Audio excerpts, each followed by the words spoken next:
when we begin to live that mediocre life, kind of like where God's calling us up here, but we're like, we're coming up from that. And before we were on fire, right? Mm-hmm. And then it's kind of like, Yeah. Like a flat tire losing its air. you just don't get excited Mm-hmm. about the things that you used to get excited about. You almost become apathetic, where it's just like like I said, this mediocrity is so Blah. deceptive. Yeah. To where it's like, I'm not completely miserable, so This is fine. it's not that bad. Yeah. But, and saying to yourself, well, you can't be excited all the time. And really you can't. But I would say excitement and passion are very, very, very different. Oh, that's true. Excitement, it's kind of like happiness and joy, Mm-hmm. Happiness is fleeting moments, but joy is a state of mind. Mm-hmm. And so I would say passion is a state of mind, a state where you're like, yes, I know that the Lord put this in me. He put this passion, he put this purpose in me, and I'm going to lean into that. But when that starts to Dwindle. I like your example of that flat tire. Yeah. It's just like, well, it does feel like it seeps out of you when you do get stuck and you're not aware. Yeah. And then you just start, just, bleh, I don't know, you don't have that same drive to go after what you were previously No. going to go after. And the energy that comes with it. Yeah. Like, not energy you have to manufacture, but just energy that just seeps out of you and oozes out of you from your passion, Yeah. overflows. It sounds like a wound or something that oozes out of you, something that Well, overflows yeah. out of you. Passion does pour It out of does. you. And when it stops, it is, it's not fun. No. Mm-hmm. And like I said, sometimes it just kind of stops up so that you don't really even initially understand that you've lost your passion in that area until you begin to talk to somebody. And then as you're talking to somebody, they begin to say, wow, you used to, what about this or what about that? You used to be so excited about that. Hey, are you still doing this? Well, life's gotten busy and I just really, that hasn't been my focus lately. You can begin to tell, and people around you will be able to tell when you begin to lose your passion Yeah. for something. Yeah. Because you can see it when someone has passion. And so when they don't, it's fairly obvious. And like I said, sometimes it can be so subtle. Sometimes like it's the way that you deflate, you just don't overnight, like, I have no passion for this. And like I said, the craziest part is your mind isn't always in touch when you get stuck. When your passion begins to diminish, it's like, it doesn't even feel like that's happening to you. It's so slow. It is. Whereas if you have some huge traumatic event in your life and then your focus shifts, you're like, oh, wow, because of this happened. But the passion dwindling is just, Yeah. and then all of a sudden you're just not excited about anything anymore. When you were super pumped before. Yeah. Which leads us into number 4, which is, You become overly cynical. yes. Yeah. And Nothing is satisfying. Nothing is good. Everything sucks. Everybody's against you. and that attitude can come on you. Like I said, that mediocrity is very deceptive, because it's not like you're going around and you're like, people are evil. It's just like your faith in people, you just don't immediately spring to gratitude. You don't immediately think, wow, people are awesome. It's just like, womp, womp, Yeah. womp. It slowly leaks out. And then people begin to talk to you and you're like, people are like, anything is possible. And you're like, yeah, No, it's not. yeah. I'll try again. Maybe never. So where maybe before with your passion, you were very optimistic, even if like people are in general at different places with optimism and cynicism, but for your baseline, you become more cynical. Like, let's say I'm a pretty optimistic person, so I probably wouldn't go all the way over to the universe sucks. But I can tell at times in my life when my optimism has Dwindled down. down. And it's alarming when it does, if we see it. But a lot of times we just think we're having a hard week, or gosh, this summer is so hot, Oh right? my gosh, this summer is Woo. blazing hot. And My gosh, and I think today's the hottest day of the year, like on record or something like that. so it's easy to explain away why you feel less, or why you're less passionate, why you're less optimistic, why. It's easy with circumstantial things. Yeah. And sometimes we just don't notice. Right. You kind of lose your, like when you were talking about even the passion part of it that leads into the cynicism, you lose your why. You do. lose your, like what you was driving you, why you wanted to do it, what initially ignited this. You know, God told me this, but why you went to God and you said, I want, give me something, give me this. What do you want me to do? Tell me that. And you lose your why in that. Absolutely. And I'll say it kind of just begins to stack on each other. As you can see, we're going through these points about being stuck. It's just like, you know, when your passion dwindles, you become more cynical. Like you just keep going a little bit lower and The lower heat and keeps lower. turning up and you're I know. you're not even You're aware like, "What? that it's getting I'm hotter in fine." here. We use the squeaky voice. I'm fine. I'm fine. Everything's fine. Everything's We're good. fine. I'm It's fine. okay. I'm okay. I'm okay. It's not a disaster yet. Yeah. So I'm okay. I'm fine. And please don't tell me that I'm not. Please don't point out that I'm not. I don't want to be out of the reality that I'm okay. Right. I don't want to be out of control that I'm okay. Right. Now, if you're just tuning in, I'd like to introduce, I'm Angie Lynch, and this is Christina Crane. and we're at Truth Driven Ministries. What we do here is we're a hospital for the hurting and a training ground for spiritual warriors. So if that's interesting to you, I'd hope you would like, follow, and watch our content. Go to our website and check us out. Now, point 5. Okay. What is point 5? You lose touch with your dreams. Aw. I know. It's sad. It is sad.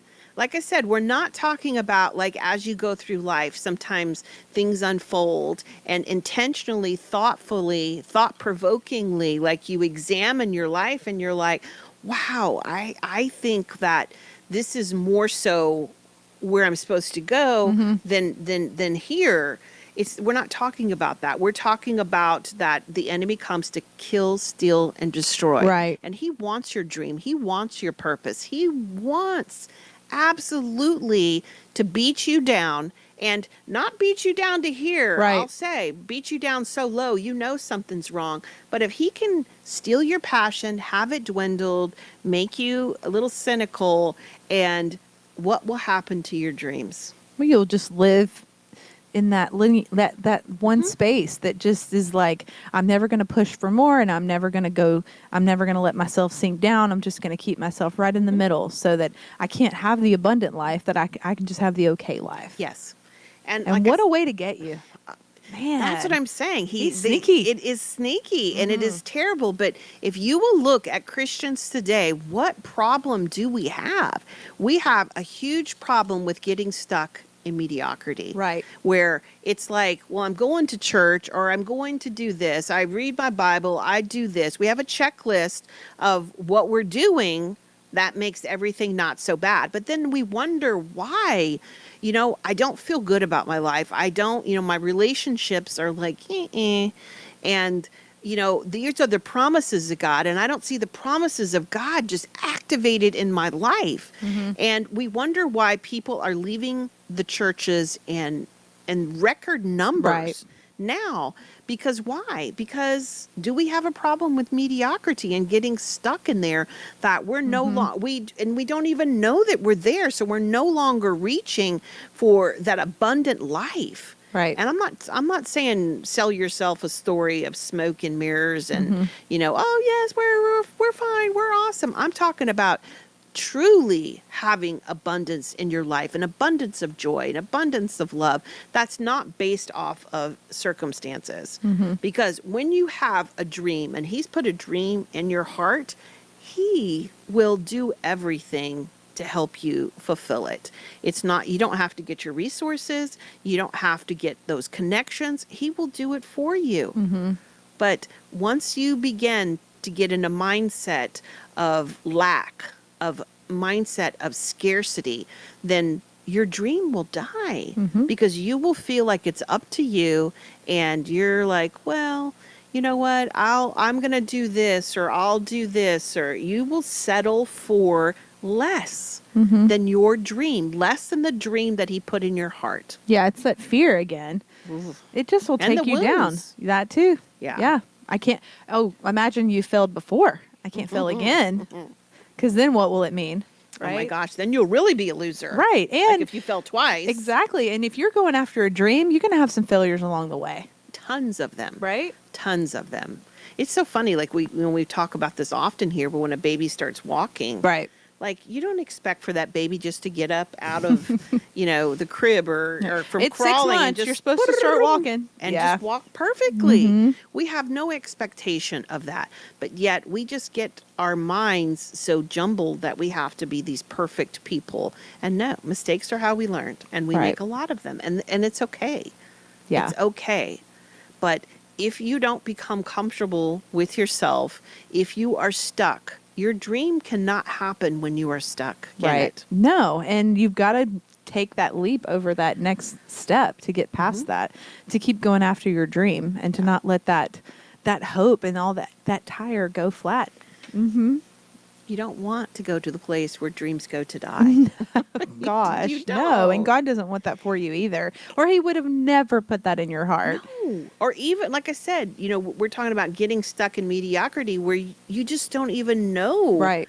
that you're stuck because it's not so terrible. It's not so good, but it's not so terrible. So you're stuck in that place of you quit dreaming, you quit trying, you quit grasping for the ridiculous. I tell you what, if you think you can accomplish what God has set before you, then you're not dreaming big enough. You're not listening big enough because everything that he has asked me to do, it taps me out of my comfort zone. It taps me out of my abilities, of my resources. So we do have to depend on him.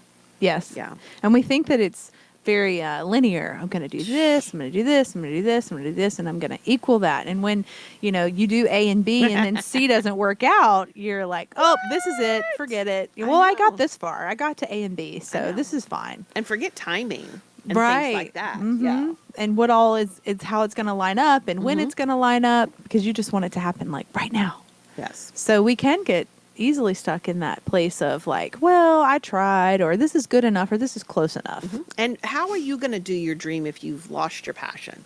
Ugh. And then you become cynical about it. You have no lose your drive. clarity. Your deal breakers are all off the table now. yeah. Like Because who cares? there is no environment there that will support a dream. Right. Crazy, right? Yep. And it all happens, and we're like, I'm fine, I'm fine. Yeah. We laugh here about squeaky voice. When you're not fine, but you're trying to talk yourself into you're fine. We all have that squeaky voice. Yes, we all do that. I'm Well, I love this because it does really lead into our next point. Which is you begin to avoid the people you're accountable to. And boy, will you ever. You lose your passion, you become cynical, you start breaking your deal breakers. You will start to avoid the people that previously you've been accountable to because the people that will hold you accountable, the people that love you will begin to say, hey, what's going on? You're like, nothing, I'm fine. Don't point that out. Don't tell me. We don't want to know. We're I don't want to fine. hear it. And especially if we're not even seeing it yet. Right. If we're not seeing it, we're like, a lot of times this is a critical make or break point in our life. Oh, If that's we good. begin to push out the people that we're accountable to, it really, you begin to spiral very, very quickly because the people holding you accountable, they're not picking on you. They're not criticizing you. They are saying to you, hey, what's going on? This isn't you. This isn't the way that you want to live, not what I want for you, but this isn't, you told me you wanted this. And a lot of times we are the people that people are accountable to. Yes. Just because of what we do here. So people will come in and we will ask them, well, what do you want to do? Right. And so we have a list of what they want to do. And then all of a sudden, they do slip into this area of being stuck. And then when you confront somebody about being stuck, it doesn't always go so pretty because for one, if we don't know we're stuck, we don't like it. Yeah. And when you're stuck, it doesn't feel good to be stuck. Mm-mm. And usually, like I said, we're stuck because of like a fear or a wound, or we've just all of a sudden we've woken up in this stuck point. And to get unstuck, it's going to be very uncomfortable. So you will start avoiding the people that you're accountable to. And Especially if you're not in a place where you're miserable or it's frustrating. If you are in that mediocrity and you're like, if I go after this, if I awaken this dream again, it's really going to turn my life upside down, and I'm not trying to do that right now. So you will avoid those people. you will, and not just even avoid, you will push them out of your life. That's true. Because you will tell yourself, they will confront you with truths, and you will be like, I don't like this. And you will begin to tell yourself a story. Well, they're just pressuring me, or they don't know me, or we begin to tell ourselves stories to keep ourselves stuck. That's one of the hardest things. When you're stuck, you don't like to become unstuck because it's comfortable to be stuck, and you don't see the compelling reasons around you anymore. You've lost touch and you've lost clarity with the compelling reasons of what's really important in your life. So you will kick people that you've been accountable out, and you will tell yourself a great story like you've outgrown this person. I You love don't that. need this. I know. I've outgrown them. Now you're smarter than that person. Okay. It's a good one. We hear it a lot. A lot. Yeah. And when you have somebody in your life that you're accountable to, like, gosh, like we just want people to be so enthralled with their life, and it's not about us. And so, but when you're trying to kick somebody out of your life, they'll make it about. Yeah. They'll Especially make it if they're about in you. that cynical place. I mean, it's easy to go there because Yeah. then you are enemy number one. You are. And you're not out for their good, and Right. people will tell themselves stories. Yes. So 6, you avoid the people who will hold you accountable. 7, your light has dimmed. Ugh. You begin to, if you notice, these are kind of like they get a little bit Harder. more intense in your life when your light is dimmed. Now, whether that's because you've dimmed it because you have people in your life that aren't holding you up, that aren't challenging you, that aren't reminding you. The beautiful things about running with people who have purpose is they remind you, hey, we're doing this for a reason. We're doing this for the kingdom, that we're going to show up for the kingdom. And when you remove your people that you're accountable to, you have to go to people who aren't going to hold you accountable. And you have to kind of create a life that will sustain not being plugged in, not having connection, not being accountable, not being responsible. So your light really does, the things, like I said, you lose clarity. The things that used to be important, no longer important. Because why? Because you've told yourself a story about, well, I didn't really want that. I was just, that was just a season. Like you will begin to lie to Right. yourself and convince yourself that your light dimming is a good thing. Yeah. Deception is tough. So tough. You won't even know your light is dimmed until one day somebody says something to you or asks you about it, and that starts coming out of you, that passion. You start talking about that thing that you were driving against, and you're like, you get a taste of it. oh my gosh. And you're like, man, I forgot that feeling. I forgot what it felt like to want that. I forgot about God talking to me about that. And I think that's the only way you start to go, oh my gosh, my light. You get a glimpse into it, or you even see somebody that you used to know be so excited about something or be so passionate. And then you're like, for a moment, you're like, I used to be passionate like that. I used to be excited. I'm not talking about like in a jealousy thing, but I'm talking about like, the veil is rent and you're like, oh my gosh, like I used to feel that way. I used to get excited. I used to be passionate. Yeah. And then you're like, oh, you just, I feel dead inside. yeah. I don't feel that anymore. And I'm less in touch with that. You tell yourself, oh, well, now my focus and my passion has to be somewhere else, which that could be true, but that's not what we're talking about today. We're talking about you that's like going back to your deal breakers and things like that. You've shifted out of a place of fear. You've shifted out of a wound. You've shifted out of a place that you weren't even supposed to shift to. And your light will just burn out. I know. Luckily, God keeps it flickering, but Yes. it'll dim. That's what I'm saying. To stay out of mediocrity, to stay out of being stuck, you really have to set your life up and we're talking about what we're going to talk about in the next slide, but you have to be so intentional about creating and supporting like a whole system in your life to support this, because it's so easy. The enemy is very deceptive, and you can just fall down that ladder rung so easily without even recognizing it. That, what is number 8? You slip into old patterns. Ooh. Ugh, that's a horrible feeling. It is when you're like, okay, I had freedom in this area, Right. and now why do I feel back in bondage in this area? This used to be an area that I struggled in, but then I didn't struggle in for a long time. You ever notice that when you have a breakthrough, you also have to build the structure to maintain that breakthrough. And then when that structure starts breaking down and you get stuck, like, it's like, wow, I don't ever think you can slip back to zero, because, you'll catch somewhere. But when you've previously had a breakthrough and then you start seeing old patterns, like even like we were talking about earlier, saying no to people. If you find yourself not being able to say no to people, or saying yes to things that are causing you not to be taking the best care of yourself, that is an example of what I would say. If you're hanging around people that don't have the same belief system that you did, that becomes really important. We're to love all people, and absolutely, it's easy to love other people, but I'm talking about your God squad, the people that keep you centered, the people that keep you accountable, the people that are your tribe that you run with. If you have replaced them with people that won't challenge you, that won't hold you accountable, Who allow you to live in that mediocrity, because that's where they live. Yes. And that's where they're comfortable. Then we can all be comfortable in Being mediocrity together. with no passions, our Yep. dreams have died. Exactly. Because you will have, wherever you get stuck, you will have to create a life that supports that stuckness. Yeah. And you begin to lose your old life. So you're suddenly slipping back into old patterns.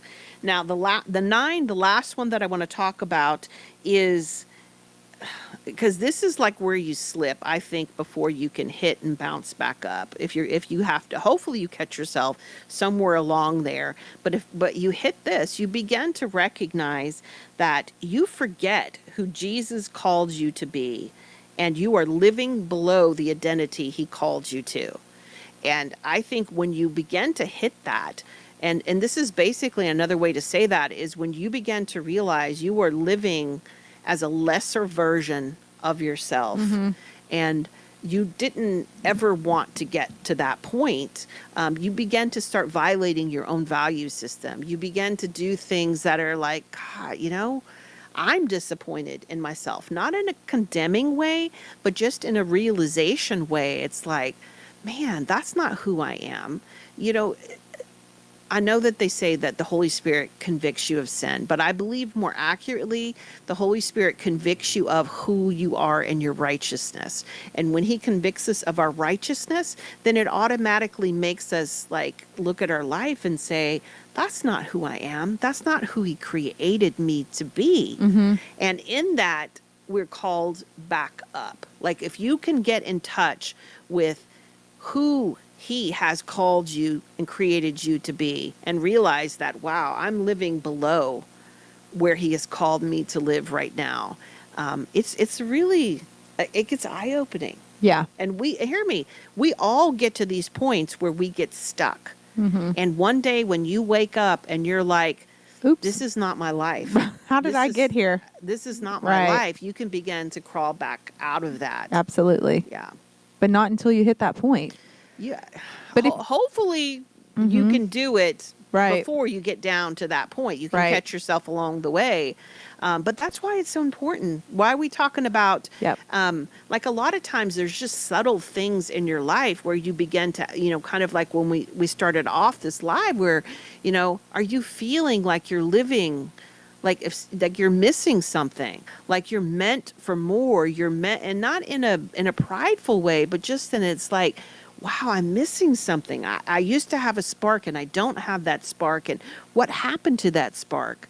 And if you will allow yourself the space and have conversations about what do I want and how did I get here, you will bounce back up out of being stuck.